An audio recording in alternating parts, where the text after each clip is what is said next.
Nos ocupamos de mostrarle a la Corte en la exposición de motivos de ese proyecto de acto legislativo que luego se convirtió en el acto legislativo 2 de 2009, en que los provisionales eran diferentes a los que iban a ser reclutados por primera vez, que en consecuencia podíamos dar trato diferencial. Nos ocupamos de plantearles bien cuál era la primacía de la realidad sobre las formalidades y que era un principio constitucional en materia laboral, y de ahondar en el tema de la estabilidad. La Corte Constitucional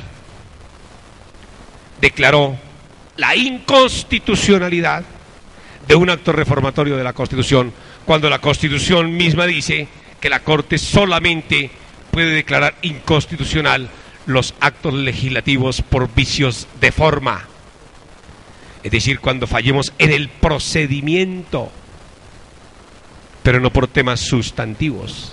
Y la Corte asume una aparente violación sustantiva del artículo 125 constitucional y en mi criterio se equivoca. Pero se equivoca todavía mucho más gravemente la Corte Constitucional cuando dice que el artículo 125 es de esas normas esenciales en la Constitución de 1991, que en consecuencia es una norma pétrea, es decir, que no puede removerse sino por el constituyente primario, no por el constituyente derivado, llamado Congreso de la República. 3 ocasiones, 3 normas ha expedido el Congreso para buscar la estabilidad de ustedes, y 3 sentencias de inexequibilidad de la Corte. Estamos insistiendo nuevamente por la mejor vía, que es la de una reforma constitucional.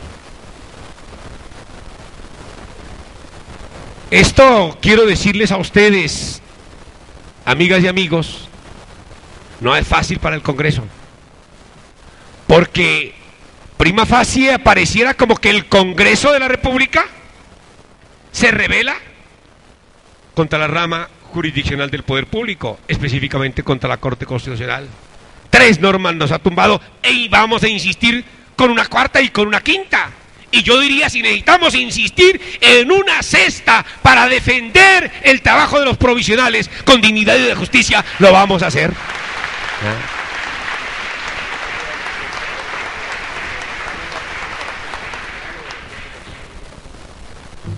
El senador Javier Cáceres,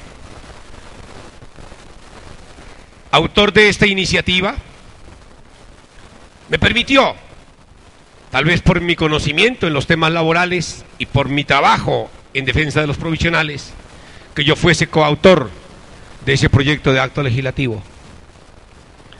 Ahí tenemos coautoría en ese proyecto. Y la Comisión Primera Constitucional, a la cual ahora pertenezco porque antes estaba en la 7ª laboral, de asuntos laborales, la Primera Constitucional me ha designado ponente. Rendimos ponencia favorable al proyecto. Y si a la minusvalía del Congreso en el diseño de la Constitución del 91, de ese régimen presidencialista, le abonamos que ahora la Corte Constitucional nos quiera quitar la capacidad de reforma a la Constitución, pues el Congreso va a terminar eunuco. Ahí entonces, ustedes vieron la reacción de pronto en el primer debate, como todos los partidos políticos dijeron: no nos vamos a dejar cercenar esa competencia reformadora de la Constitución, que nos lo da la Constitución Nacional. No nos la vamos a dejar quitar. Y todos a una hemos salido a decir: así la Corte Constitucional nos declaró inexequibles, volvemos a plantear un acto legislativo en defensa de los provisionales. Ahí estamos. Nos hemos cuidado, eso sí,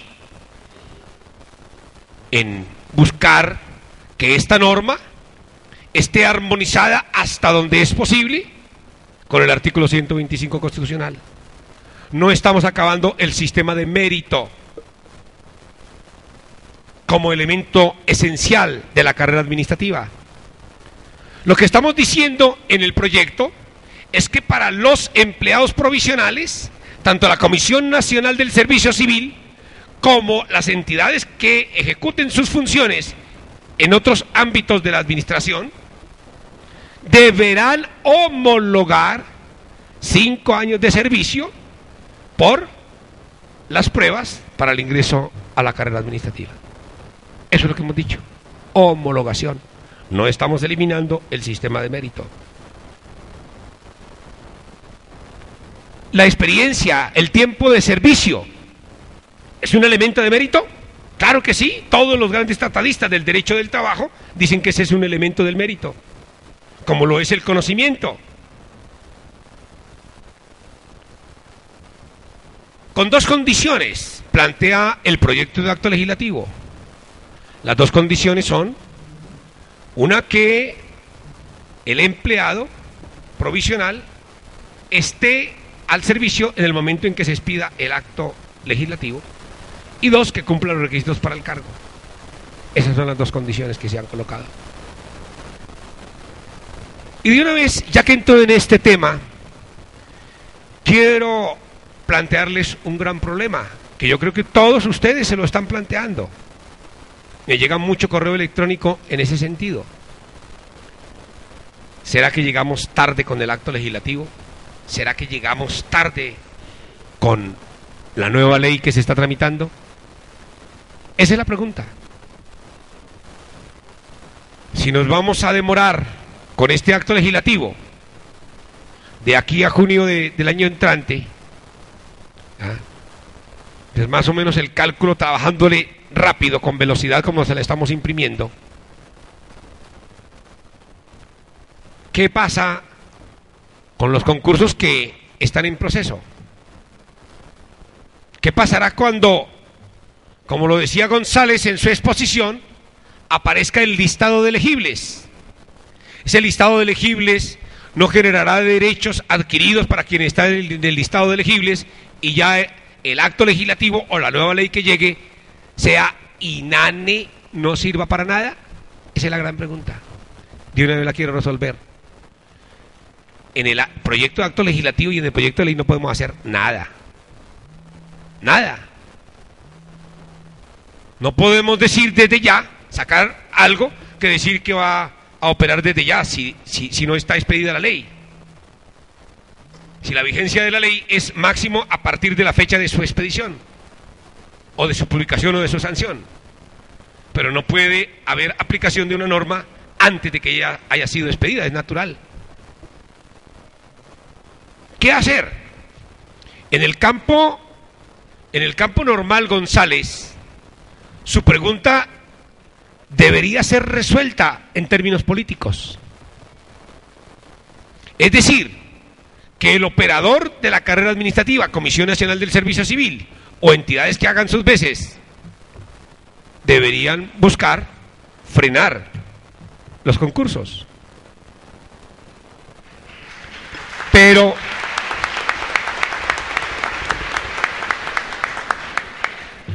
y es una tarea que hay que intentarla, González. Hay que intentarla. Lamentablemente, esa no va a ser de mi órbita, González. Esa va a ser órbita de los senadores y representantes que estén en las comisiones séptimas constitucionales. ¿Ya? Entonces ustedes van a necesitar hablar con ellos. ¿Ya? ¿Para qué? Para que hagan una citación a la Comisión Nacional del Servicio Civil y a quienes en otros ámbitos operan la carrera administrativa, y decirle: mire, apliquen aquí un principio de razonabilidad. Aquí se está tramitando una norma, ¿ya? Ustedes suspendan esto mientras a ver si se aprueba la norma. Por lo menos den esa espera. Bien. ¿Cómo va el proyecto de acto legislativo? Aprobado en 2 debates. En la comisión primera por unanimidad. Y hay un pacto entre todos los partidos para defender eso. ¿Ya? El martes pasado, si mi memoria no me falla, aprobamos por unanimidad segundo debate en la plenaria del Senado, sin mayor discusión. Es un tema que lo hemos trajinado muchísimo en el Congreso, y mis compañeros de Congreso de todas las bancadas pues han tenido la generosidad para conmigo de respaldar la ponencia, de pronto por mi conocimiento jurídico, dicen ellos. Pues ahí, en ese estado lo tenemos. Pasa a la Cámara. Ahora, una segunda tarea, González, es que hay que hablar con los miembros de la Comisión Primera Constitucional de Cámara. Esa es una segunda tarea, ¿ya? Entonces, si usted me mandó, me trajo aquí a trabajar, ¿ya? Yo le devuelvo el balón para que usted trabaje con él, ¿ya? Entonces, ahí le dejo esa segunda tarea. Y la tercera tarea es, con tiempo, la más urgente es trabajar con los miembros de la Comisión Séptima de Cámara. Y casi que desde ya empezar a hablar con todos los miembros de la Cámara, porque el tercer debate se dará en la Comisión Primera de Cámara, y el cuarto debate en la plenaria de la Cámara. Ahí hay que incidir. Bien, dejo ahí el tema del acto legislativo, del proyecto de acto legislativo. Ahora me voy a referir al proyecto de ley, que si mi memoria no me falla es el proyecto de ley 54/2010, Senado. Ese proyecto, tengo que decirlo aquí, igual que si estuviera Dilian Francisca, tiene una maternidad que se llama Dilian Francisca Toro. Ella fue la primera que lo ideó. Yo tengo ahí coadyuvancia, no en la maternidad, sino como paternidad, ¿verdad?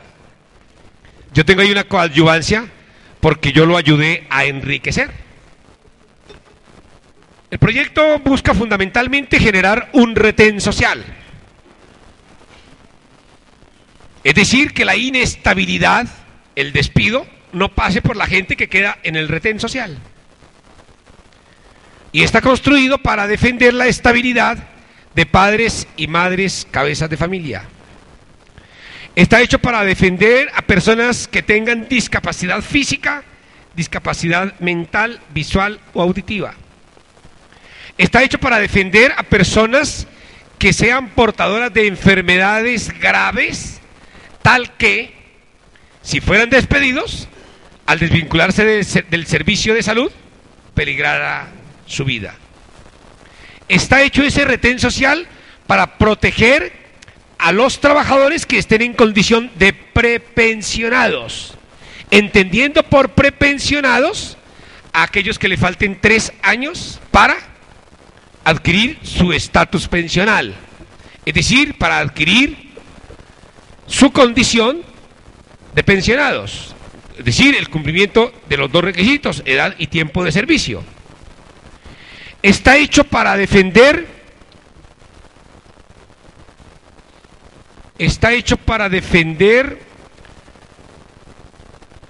a personas que trabajen en zonas de violencia, en zonas de difícil acceso.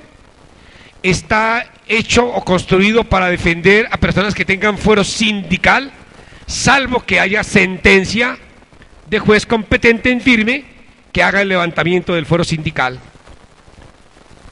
Creo que eso es lo que está cubriendo ese retén social.